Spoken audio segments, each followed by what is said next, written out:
You're gambling with World War III. And what you're doing is very disrespectful to the country, this country. Tonight, with the cameras rolling and the world watching, Donald Trump dresses down the president of Ukraine. You have to be thankful. You don't have the cards. You're buried there. Your people are dying. You're running low on soldiers. Then you tell us, I don't want a ceasefire. I don't want a ceasefire.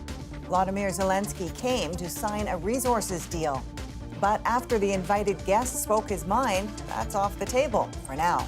I'm speaking like a president of a people who are in this struggle 3 years, and they just want to hear that America on our side.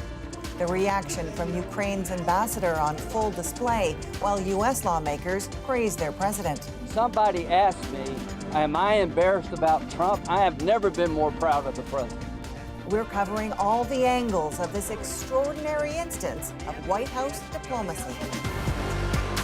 From CBC News, this is The National with Erica Johnson. Thank you for joining us. Tonight, Washington is electrified, the world astonished after a shocking exchange in the Oval Office between Ukrainian President Volodymyr Zelenskyy and U.S. President Donald Trump.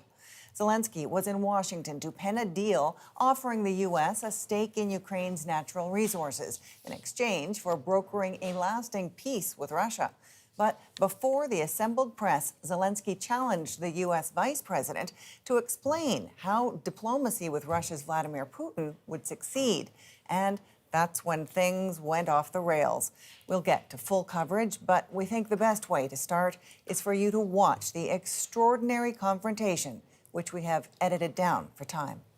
Do you think that it's respectful to come to the Oval Office of the United States of America and attack the administration that is trying to prevent the destruction of your country? A lot of questions. Let's start from the beginning. Sure. First of all, during the war, everybody has problems. Even you, but you have nice ocean and don't feel now, but you will feel it in the future. God bless. You don't know that. You don't have the cards right now. With us, you start having cards. But right now, you don't. Yeah, you're playing cards. Mr. President. You're playing cards. Serious. You're gambling with the lives of millions of people. You're gambling with World War III. You're gambling with World War III. And what you're doing is very disrespectful to the country, this country. That's back to you. Far more than a lot of people said they should have. Have you said thank you once? Your country is in big trouble. I know. You're not winning. You're not winning this. You have a damn good chance of coming out okay because of us. Mr. President, we are staying in our country, staying strong from the very beginning of the war. We've been alone, and we are thankful. I said thanks you haven't in been this alone. cabinet, you and haven't not been only alone. in this cabinet. We gave you, through this stupid president, $350 billion. You voted we gave for you your military equipment, you and your men are brave, president. but they had to use our military. Yes. What about if you didn't have our military equipment, you invited me if you didn't have our military equipment, this war would have been over in 2 weeks. In 3 days, I heard it from Putin. In 3 days. You have to be thankful. You don't have the cards. I'm thankful. You're buried there. Your people are dying. I can tell you you're again, running low on soldiers. Listen, you're running Mr. low President. on soldiers. It would be a damn good thing. And then you tell us, I don't want a ceasefire. I don't want a ceasefire. I want to go and I want this. Look, you got to be more thankful, because let me tell you, you don't have the cards. With us, you have the cards. But without us, you don't have any cards. One more question to what are you saying? She's asking, what if Russia breaks the ceasefire? What if anything? What if a bomb drops on your head right now? Okay? What if they broke it? I don't know. They broke it with Biden, because Biden, they didn't respect him. They didn't respect Obama. They respect me. The problem is, I've empowered you to be a tough guy. And I don't think you'd be a tough guy without the United States. You're not acting at all thankful. And that's not a nice thing. I'll be honest, that's not a nice thing. All right, I think we've seen enough. What do you think? Huh? This is going to be great television, I will say that. Paul Hunter now on how it happened and what drove the dramatic rift between Trump and Zelenskyy. On the way in, it was cordial, but the friendly vibe would not last long. You're gambling with World War III. You're gambling with World War III. In the Oval Office, jaw-dropping remarks, over-the-top tension, and voices raised forcefully. It was extraordinarily stunning. You got to be more thankful. Because let me tell you, you don't have the cards. With us, you start having not cards. playing cards. But right now, you don't. Very You're playing serious, cards. U.S. President Donald Trump berating Ukrainian President Volodymyr Zelenskyy over Zelensky's push for guaranteed U.S. security backing if there's to be a ceasefire with Russian President Vladimir Putin in Russia's brutal war on Ukraine. As Russia's assault raged on in Ukraine, Zelenskyy underlined for Trump Putin cannot be trusted. Without pushing back against him, eventually even the U.S., as Zelenskyy put it, will feel problems, he said. Don't tell us what we're going to feel. I'm not telling you. Because I'm you're in no answering on this position to question. dictate that. That's Remember exactly what this. you're doing. I'm not You're dictating. in no position to dictate what we're going to feel. At one point, Ukraine's ambassador to the U.S. dropped her face into her hands. Trump pressed Zelenskyy to give the U.S. access to Ukrainian resources, the basis for the meeting between the two. But Zelenskyy consistently repeated his call for U.S. support in return. Trump, unwilling. You're either going to make a deal or we're out. And if we're out, you'll fight it out. I don't think it's going to be pretty. When Zelenskyy exited, the minerals deal remained unsigned, said Trump later on his way to Florida. He's got to say, I want to make peace. He doesn't have to stand there and say about Putin this, Putin that, all negative things. You saw what I saw today.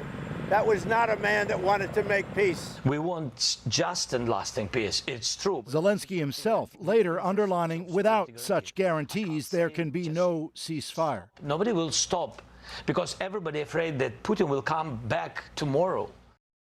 Also in that interview, Erica, Zelenskyy acknowledged he regretted the exchange and said they'd have been better off on all of that behind closed doors. Okay, well, Paul, beyond the deal, which is now on hold, is there any sign of repercussions for Zelenskyy? Yeah, well, there's some reporting tonight that after that chaos in the Oval, that there are now discussions at the White House on whether the U.S. will continue to send military aid to Ukraine at all. Out by the helicopter, Trump was asked if indeed he's considering that. He said simply it doesn't matter what he's considering. As well tonight, reports Trump officials told Zelenskyy after he stepped out of the Oval Office that he'd made a huge mistake and had committed a disservice to Ukraine. Okay, thanks, Paul. Paul Hunter in Washington. Joining me now is Janice Stein, founding director of the Munk School of Global Affairs. Janice, let's start with how unusual what we saw today in the Oval Office is. What are your thoughts? Erica, I have never seen anything like this in a lifetime of professional watching. This does happen occasionally in private, but never has this kind of fight erupted on camera where the public can get an earful and an eyeful. Watching it, there was a distinct feeling that this wasn't just about the policy disagreements of the present. There's history between these two men. How is that a factor? There for sure is history. And by the way, J.D. Vance was the provocateur here. He deliberately started this. But once Donald Trump got going, where did he go? Back to that same troubled history with Zelenskyy over the Russia probe of interference in the U.S. election and the laptop. He goes back to this every time he gets riled up. J.D. Vance as well, the U.S. Vice President, also seemed to be saying several times, have you said thank you? Have you thanked us? And then Trump joined in on that as well. What do you make of that?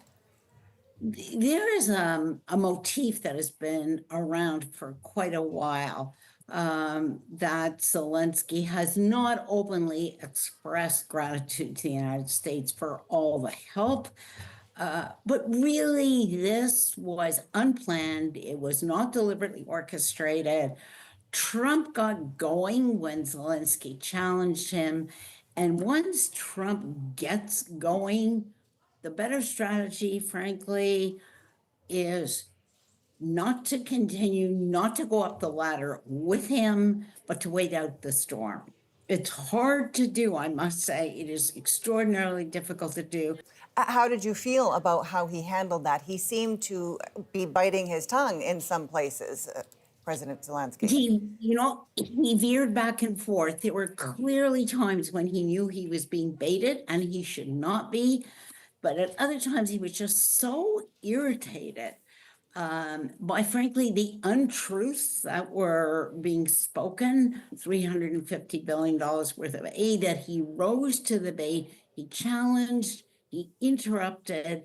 Now, briefly, Janice, there is some praise for how Zelenskyy handled himself, but do you think it will come at a price? Yes, I mean, there's no question there's praise for Zelenskyy. This is a person of courage and integrity who does not back down. And that has stood him in good stead for the last terrible 3 years that his country has gone through. But there is a price, and that price is because Ukraine needs American military support. And he walked out of the White House without the agreement and with a fuming Donald Trump. That is not a good outcome for Zelenskyy. He did leave earlier than planned, they say. Janice Stein, thanks for your insights tonight. You're so welcome. So the world sat up when that exchange aired live, and then came the flood of reaction. Country after country announcing they stand with Ukraine, and Republicans praising Donald Trump. Katie Nicholson takes us through it. It was perhaps best summed up in 3 words. Complete, utter disaster. I'm off to the White House. Republican Senator Lindsey Graham had hours earlier posted this cheery video celebrating a deal to be signed between the U.S. and Ukraine. This is Donald Trump, the deal maker and peacemaker on display. That video didn't age well. Graham, a longtime Ukraine supporter, now aggressively defending his own president. Somebody asked me, am I embarrassed about Trump? I have never been more proud of the president. Elsewhere in D.C., ripples of outrage at Trump's behavior. This is just truly, truly embarrassing. Americans are divided on supporting Ukraine, often along party lines. Every Democrat's going to hate what happened and criticize Trump, and most Republicans are going to say that's just Trump being Trump. This analyst says the blow-up doesn't necessarily mean the end of talks with Ukraine or the end of NATO. It's deeply regrettable and somewhat worrisome, yes, about the future of the transatlantic relationship. But I also would say, don't overinterpret every blow-up. Tell that to Europe, where one country after another offered unequivocal support for Ukraine. Poland, Germany, Austria, Finland, Denmark, Ireland, and Romania. The French president noting Ukraine isn't just fighting for its own dignity and independence, but for the security of Europe, as others questioned America's place as a leader. Can anyone pick up the pieces of this?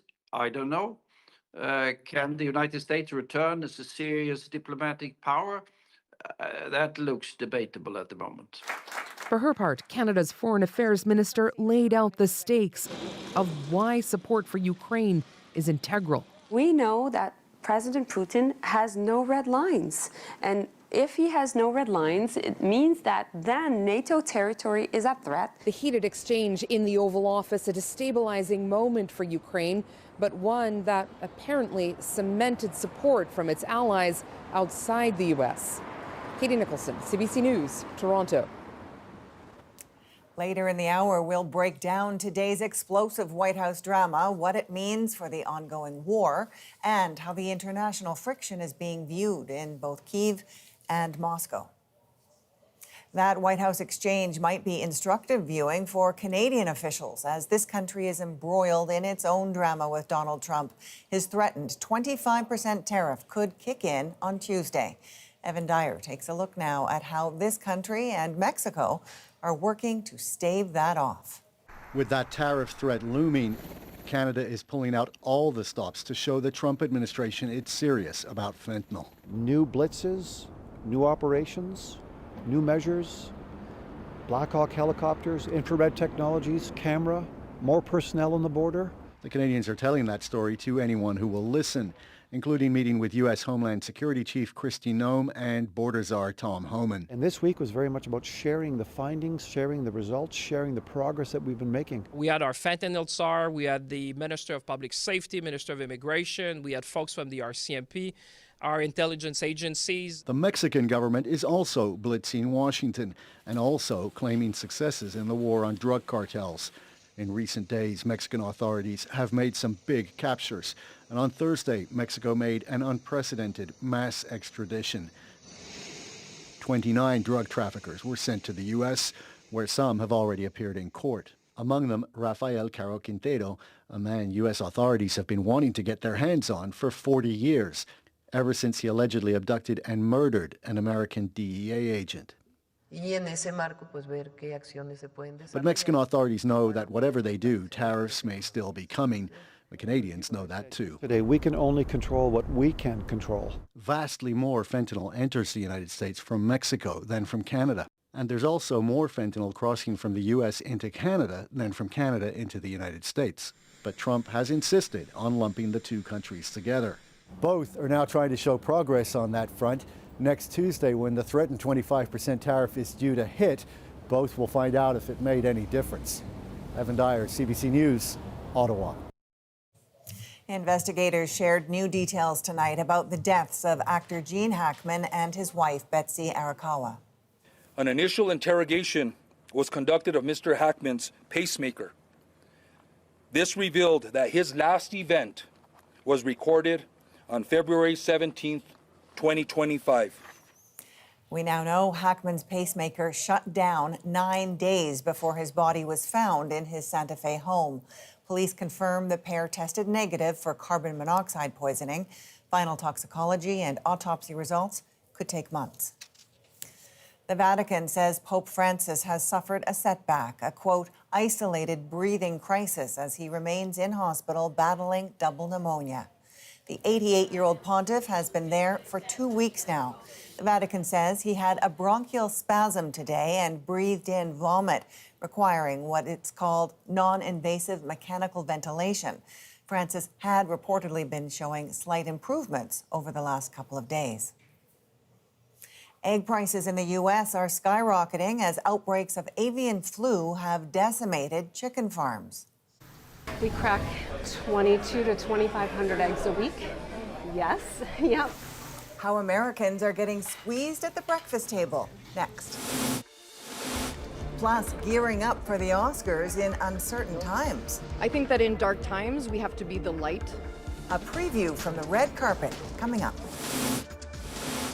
And later, a magical moment on the water. Next thing I know, we were just surrounded by dolphins. A BC man's epic encounter. We're back in 2.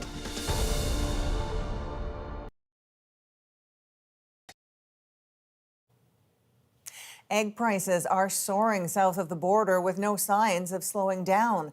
Avian flu has wiped out millions of chickens, triggering a massive egg shortage. Sarah Levitt is in Vermont tonight, hearing from Americans feeling the pinch. In St. Albans, Vermont, eggs are the beating heart of Maple City Diner. We crack 22 to 2,500 eggs a week. Yes, yep. So as egg prices soar in the United States, the diner has had to make changes. I did make some pricing adjustments back in September to kind of accommodate for what we were dealing with then. What's happened since September is outrageous. Avian flu has devastated chicken farms across the U.S. More than 140 million birds have been culled after getting sick in the past 2 years alone. The resulting egg shortage has caused prices to skyrocket. The average cost of a dozen eggs went from $4.15 U.S. in December to $7.34 in February, a jump of more than 75%. And the U.S. Agriculture Department estimates those prices will rise another 40% this year. You mean to tell me you rent these chickens? Some have gotten creative in their attempt to get their hands on eggs, including renting chickens. Our online inquiries have been filling up more than ever. This month, 100,000 organic eggs were stolen in Pennsylvania, valued at $40,000 U.S. Breakfast places like Denny's have resorted to adding an egg surcharge, and grocery stores like Trader Joe's are limiting sales. They have such huge farms, huge barns, huge establishments that when something untoward happens like this, it affects, 4 million birds. Something that doesn't happen in Canada thanks to supply management. The context in which they operate, the smallness too, actually helps them prevent the spread of avian influenza. As Canadians seem shielded from costly eggs, the Trump administration has floated the idea of a temporary import of eggs from other countries. It's meant to ease the pain on American wallets, one of the president's central election promises. Sarah Levitt, CBC News, St. Albans, Vermont. Sunday is Oscar night, and the anticipation is building for movie makers and moviegoers alike. Be simple, be direct. I like your songs. Eli Glasner is in Hollywood speaking to Canadian nominees. Plus, unpacking a bombshell moment in the Oval Office. You're not in a good position. You don't have the cards right now. With us, you start having cards. But right now, you don't. Yeah, you're playing cards. Ukraine's president berated by Donald Trump and J.D. Vance as the world watched. Where could it go from here? The National breaks down the stories shaping our world next.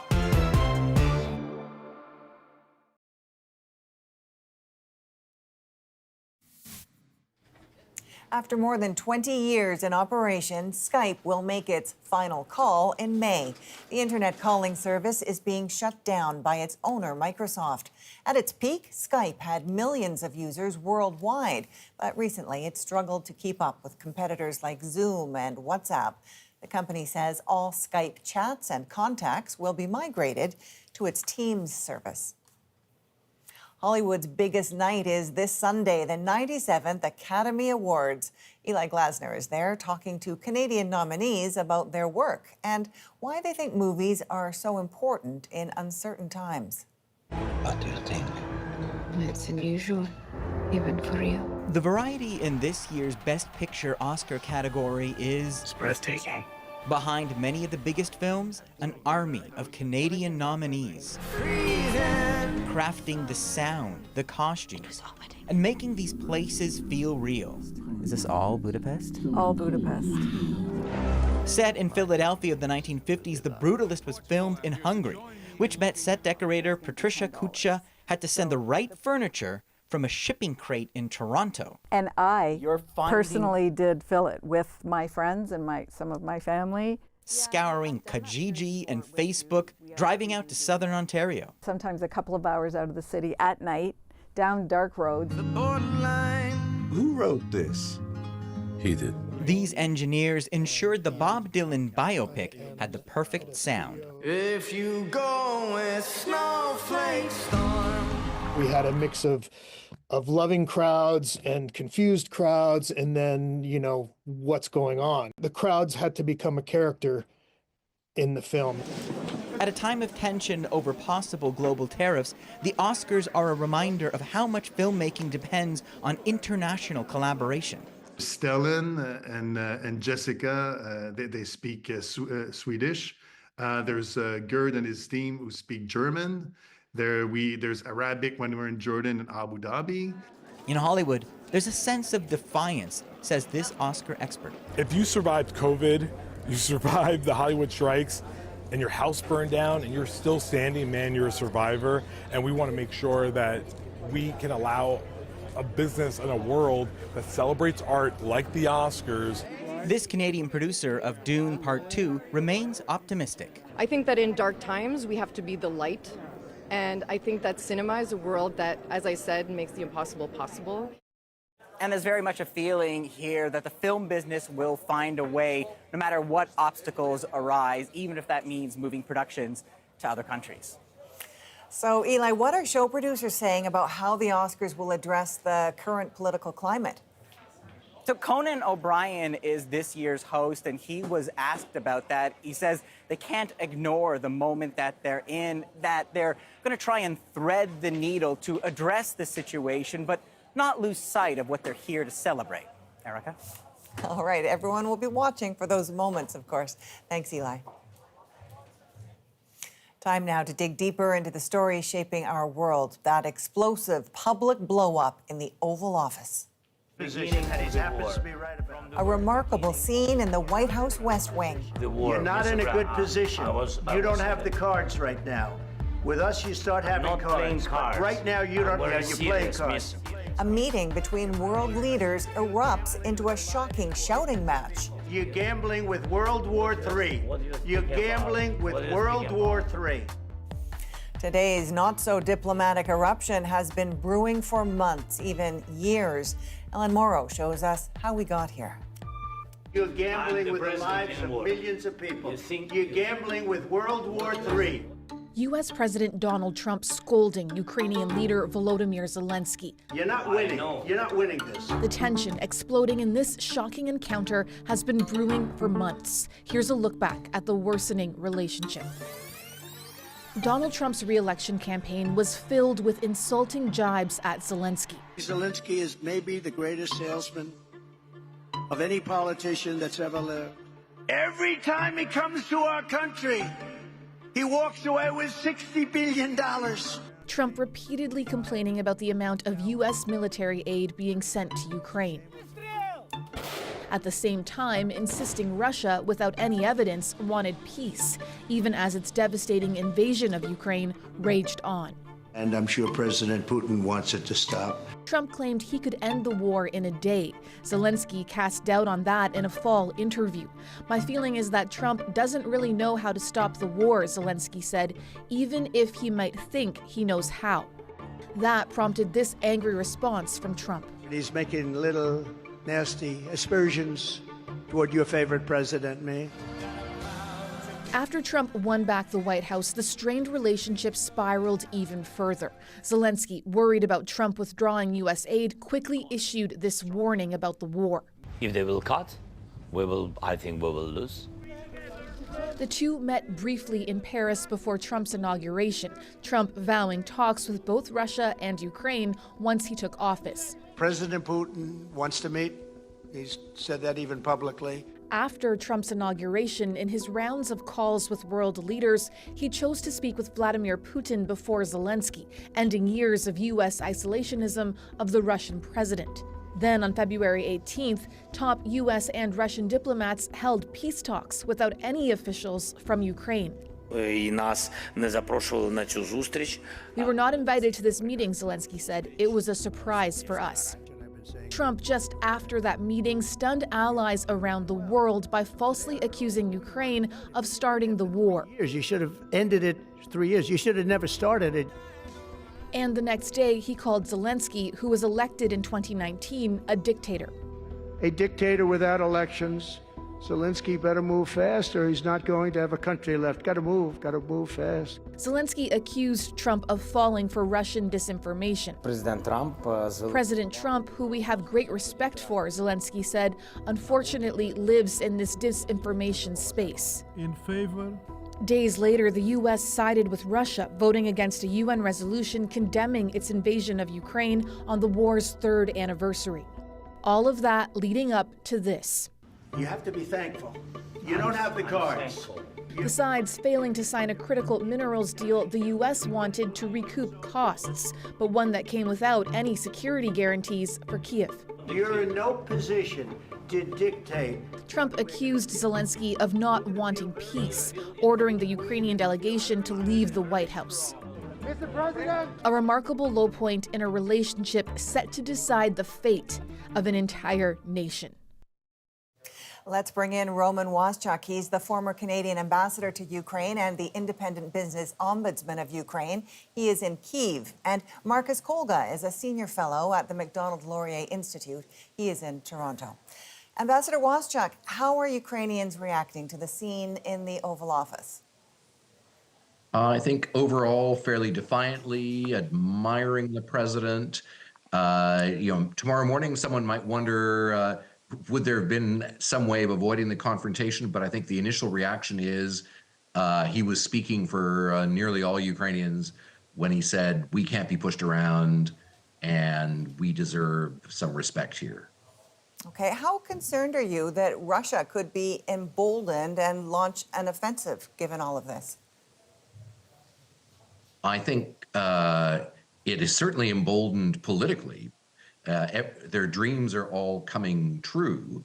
Are they capable of launching another offensive? No, their ground forces are considerably depleted. In fact, over the past week, it's the Ukrainians who have launched a counteroffensive in some of the towns of the Donbass, retaking parts of them. The irony here would be that politically, the Trump administration is saving the Russians at a time when, in fact, their military offensive power has almost been tapped out.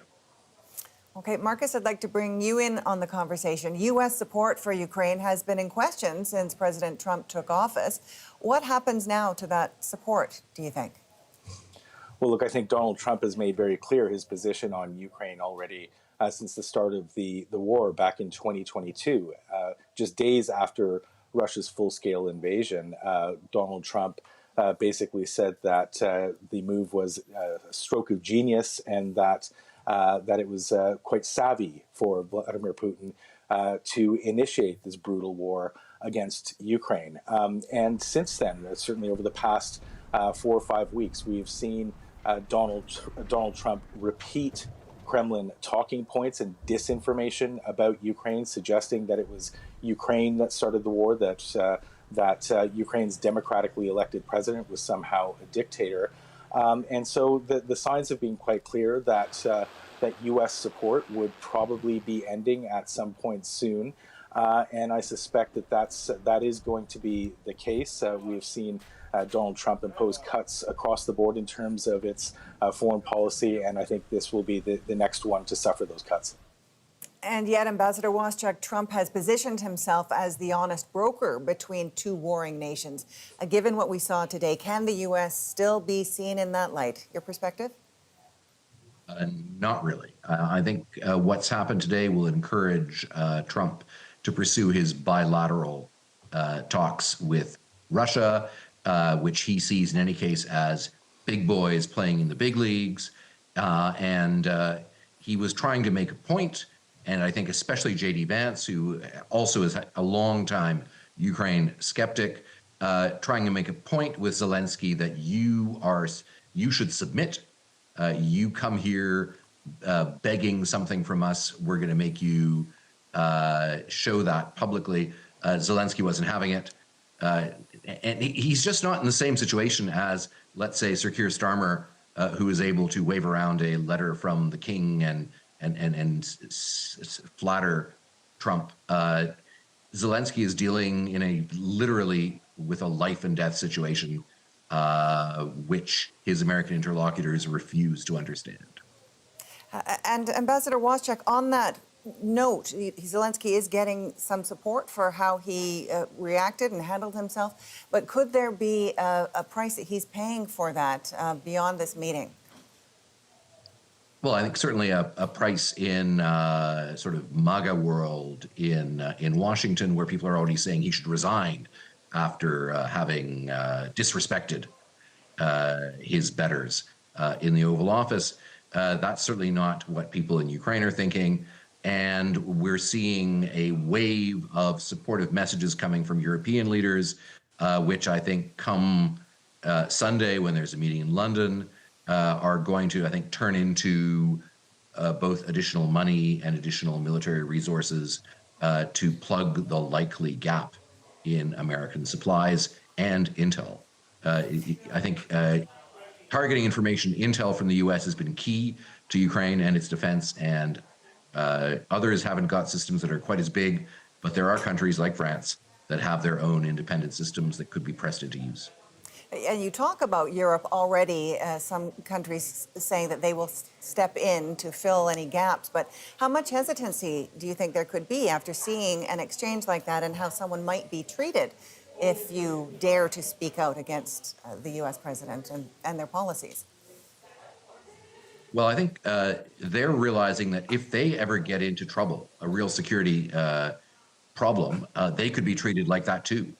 So it's now really a matter of asserting themselves for their own sake, not just because they want to be nice to Ukraine. Well, and Marcus, looking at now at how this might affect Canada, threatened with tariffs, with becoming a 51st state, could this be a chill factor as Canada looks to other countries for support. We seemed to see UK's Prime Minister distancing himself from Canada yesterday. Well, we should be deeply concerned about the threats that we've already been seeing for the past few months about Canada becoming the 51st state. I think we need to stop giggling about them and start taking them very seriously. The kind of rhetoric that Donald Trump has been engaging in about our own sovereignty very closely reflects the kind of rhetoric that Vladimir Putin was engaging in before he invaded Ukraine. Now it's very clear that Donald Trump has made the decision to pull his country out of this league of Western democratic nations. And I don't think that we should necessarily rely on them to be that reliable partner that it has been for much of the last century. Things have changed grossly over the past 4 weeks, 5 weeks, and certainly over the past day. All right. Well, we will certainly be keeping a close eye on this. We appreciate your time. Roman Waschuk and Marcus Kolga, thank you for this. Now, many say today's Oval Office spat is playing directly into Vladimir Putin's hands. Russian state officials are absolutely giddy about this. Coming up, how the news is playing out in the Russian media.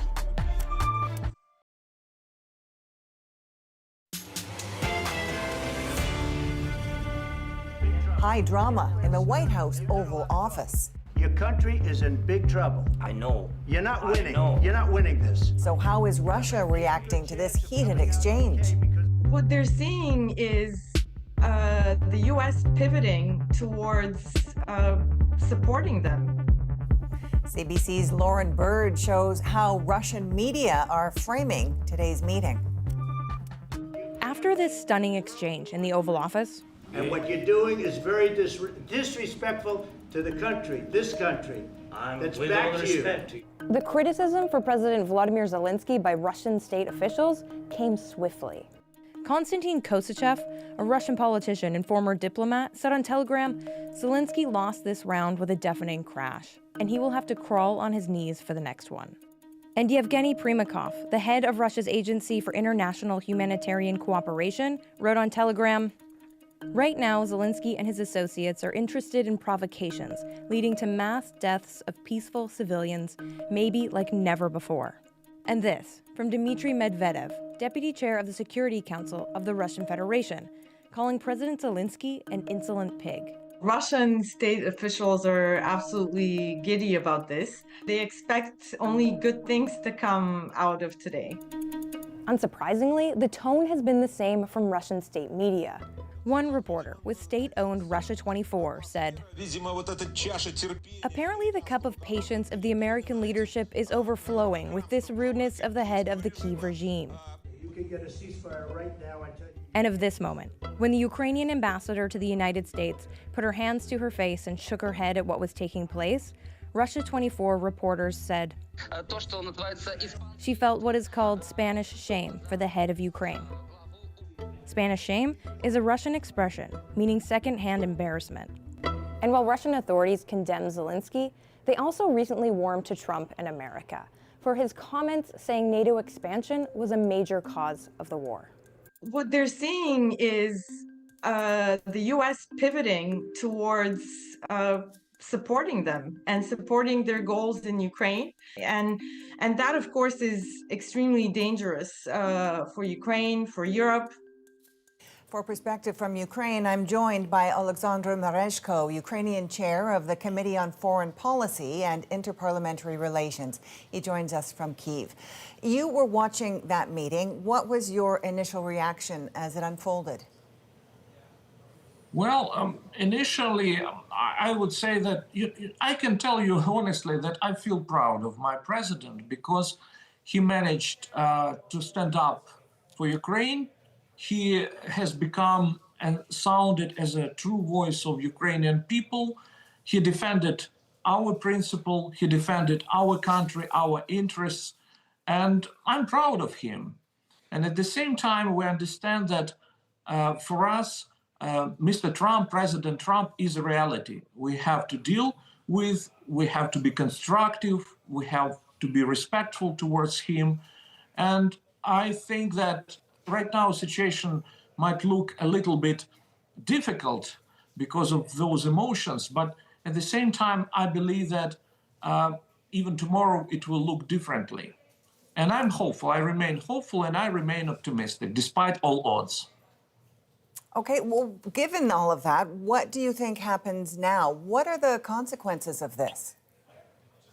Well, first of all, we shouldn't pay much attention to the rhetoric of politicians. We should more care about their deeds, their actions. And the most recent news is that President Trump has said that he intends to continue military support of Ukraine, which is good news, a good action on his part. So I think that, and I hope that despite everything, President Trump and President Zelenskyy will have open conversation behind the closed doors, and the things will settle down. Now, you have said you are proud of your president. What are you hearing from other people in Ukraine? How are they responding? Well, at the moment, we have massive support of Ukrainians, of our president, and people in Ukraine express their solidarity. And they're also proud of our president because he has become a symbol of our resistance, of our defiance. And I see that his popularity is rising because people feel that he is a true representative, true voice of Ukraine in the United States, in other countries, and we count on them. We are united around our president. You've also said previously that people watching this interaction couldn't believe their ears. Tell me about that. Well, it's an unusual thing for us. And at the same time, you know, I don't think that any catastrophe has happened because we have no right to be pessimistic.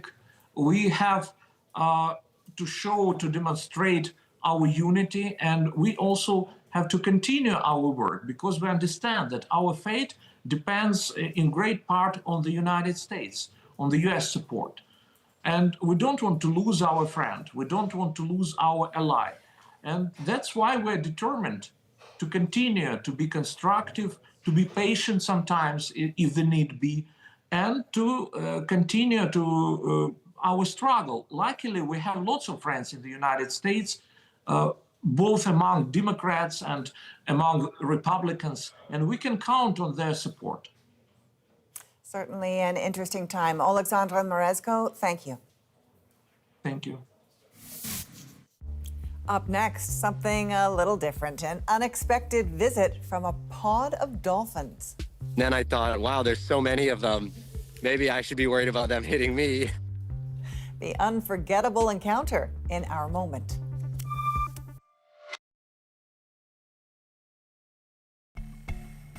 You're looking at Jerry MacArthur, joined by some aquatic friends as he's seen gliding over the water in BC's Howe Sound.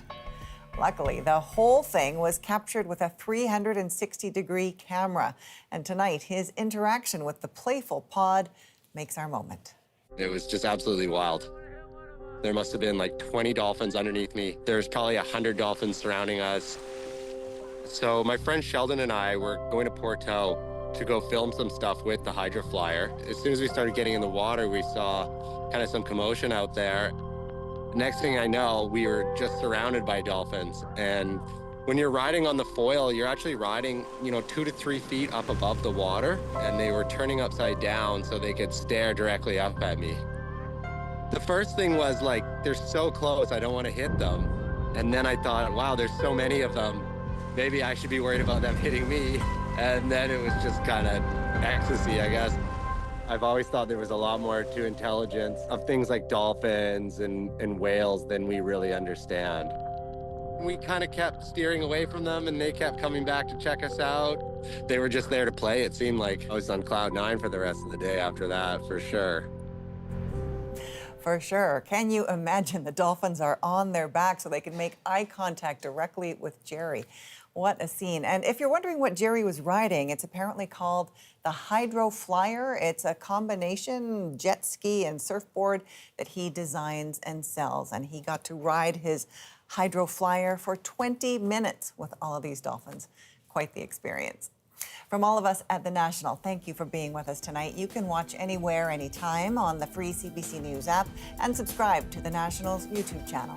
I'm Erica Johnson in Vancouver. Take care.